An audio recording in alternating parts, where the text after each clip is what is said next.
À la une de l'actualité sportive ce matin, Morgane Thomas. On vient de l'apprendre, Antoine Dupont a été opéré après sa blessure contre la Namibie. Le staff évoque une reprise progressive. Le choc des titans ce soir à l'Afrique du Sud contre l'Irlande au Stade de France. On vibre déjà. Et puis en fin de journal, on revient sur la conférence surprise de Longoria. Vous l'entendrez. Les fromages Matok, l'affineur des Pyrénées au cœur de la mêlée, présente Sud Radio, le journal de la Coupe du Monde. Et c'est l'information qui vient tout juste de nous parvenir. Elle nous est transmise par le staff de l'équipe de France de rugby. Antoine Dupont a été opéré le 22 septembre, c'est-à-dire hier, aux alentours de 23h, au CHU de Purpan à Toulouse.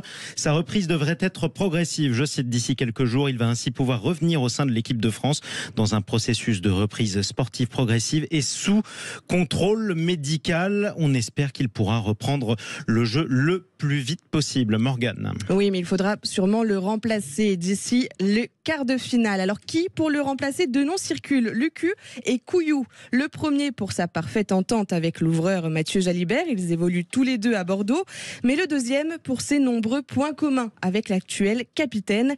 Dernière possibilité, dans le cas où Dupont ne reprendrait pas, ce serait le Toulonnais Baptiste Serin qu'il serait appelé. Bon, alors est-ce qu'il reste un espoir de revoir Dupont en Coupe du Monde cette année? On en saura plus dans les prochains jours, dans les prochaines semaines. Dans les prochaines heures même. On verra bien, exactement. Oui, comprenez, demi-finale, finale ou pas de mondial du tout. On attend d'avoir des nouvelles d'Antoine Dupont. Laurent Labitte, l'entraîneur de l'attaque du 15 de France, restait positif au micro de nos confrères de l'équipe. C'est sûr qu'on avait un petit peu un goût amer dans la bouche à la fin du match, mais comme je l'ai dit, tout le monde est optimiste et on espère qu'Antoine reviendra très vite parmi nous. Oui, évidemment. La France de l'Ovalie retient donc sa respiration. Exactement, bon rétablissement Antoine Dupont. Si la France doute, l'Argentine, elle se rassure. Victoire hier sur les Samoa. Victoire difficile, mais victoire 19-10 pour les Argentins. Los Pumas peuvent finalement croire au quart. Après leur défaite inaugurale contre l'Angleterre, les Samoa représentaient le dernier réel obstacle pour les Argentins dans le groupe D. Ils affronteront le Chili, puis le Japon avant les phases finales. Et puis un choc des titans à suivre ce soir en direct sur Sud Radio, la radio de la Coupe du Monde de rugby. C'est à 21h, l'Afrique du Sud contre l'Irlande. Le public du Stade de France va assister à un bras de fer spectaculaire. Le champion du monde en titre contre le leader du classement mondial. C'est clairement le match le plus attendu des phases de poule. Un sommet qui décidera de l'adversaire des Bleus en quart de finale. Deux autres matchs à suivre avant cela. La Géorgie affronte le Portugal à 14h. L'Angleterre face au Chili à 17h45. Exactement. Et pour Sud Radio se déplace près de chez vous sur les terres historiques de l'Ovalie. C'est à partir de 16h aujourd'hui. Philippe David, notre Philippe David national, et le consultant Sud Radio Philippe Spanghero qui seront en direct du restaurant de Fabien Pelouse, le Club 15. Beaucoup d'invités au programme. On en parle avec le principal intéressé. Bonjour Philippe David. Bonjour les amis, bonjour Jean-Marie, bonjour Morgane. Alors vous êtes où? Bonjour. Tiens, vous serez où aujourd'hui précisément? Le restaurant de Fabien Pelouse, le Club 15. C'est à Nayoux. Alors ça s'écrit NAI2LOUX, mais les Toulousains disent Nayoux, c'est pas Nayoux en général. Mais vous pouvez dire Nayoux aussi. Et on va avoir un plateau extraordinaire. Hier, on avait Julien Thomas et David Taricarer, par exemple. Aujourd'hui, on sera avec Fabien Pelouse, recordman des sélections, 118 sélections en équipe de France, 5 victoires dans le tournoi, dont 4 grands chelems. Vous voyez, ça meuble quand même. Ça vous pose un homme. Au trophée, ça met quelque chose. On aura avec nous Quinoves. On ne présente plus. Non. Ancien entraîneur des Bleus, ancien international français, évidemment du Stade Toulousain, 4 fois champion d'Europe. On aura Thierry Mazet, un ancien vainqueur du Brennus, triple vainqueur du Brennus avec le Stade Toulousain. Comme on donne la parole au rugby féminin, on aura l'international Axel Berthoumieux qui joue à Blagnac. Blagnac, c'est l'aéroport de Toulouse. C'est juste à côté de Toulouse.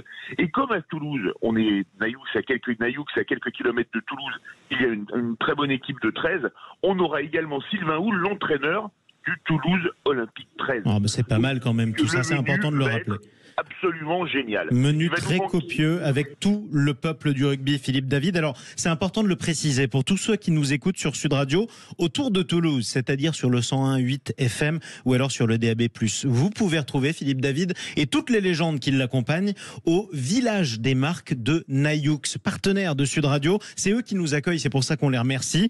On vous rappelle aussi le programme des matchs, 17h45, Angleterre-Chili, 21h donc, Afrique du Sud, Irlande. Bon, beau programme, Philippe David, bon match? bon match. Là, c'est sûr qu'il y a un énorme choc Irlande-Afrique du Sud. Mais il faut dire que là, on commence à peine à digérer ce qu'on a mangé hier à la Côte, où on a été accueillis également avec des salaisons locales qui sont absolument sublimes. Bon, mais écoutez, vous allez en goûter, vous allez voir. J'espère bien. On va faire le grossir le pack Sud Radio. À commencer par vous, Philippe David. Rendez-vous dès 16h sur Sud Radio, la radio de la Coupe du Monde de rugby en direct de Naïous, au village des Marques de Naïoux, précisément. Sud Radio, le journal de la Coupe du Monde. Avec Matoc, l'affineur des Pyrénées. Plaquez tout pour goûter nos fromages. À la suite et également dans l'actualité sportive ce matin, Morgane Thomas, on parle football avec cette conférence de presse surprise hier de Pablo Longoria, le président de l'Olympique de Marseille, qui a confirmé qu'il resterait bien président de l'OM. Oui, tout ça après une semaine de suspense pour le club. Après la démission de l'entraîneur Marcelino, Longoria s'était mis en retrait de ses fonctions. À l'origine de la crise, la réunion tumultueuse avec le principal club de supporters de Marseille qui réclamait le départ de Longoria sous peine de menaces. Mais Longoria dit non, il reste président et annonce même porter plainte. Attention, ne s'agit pas d'alimenter un conflit.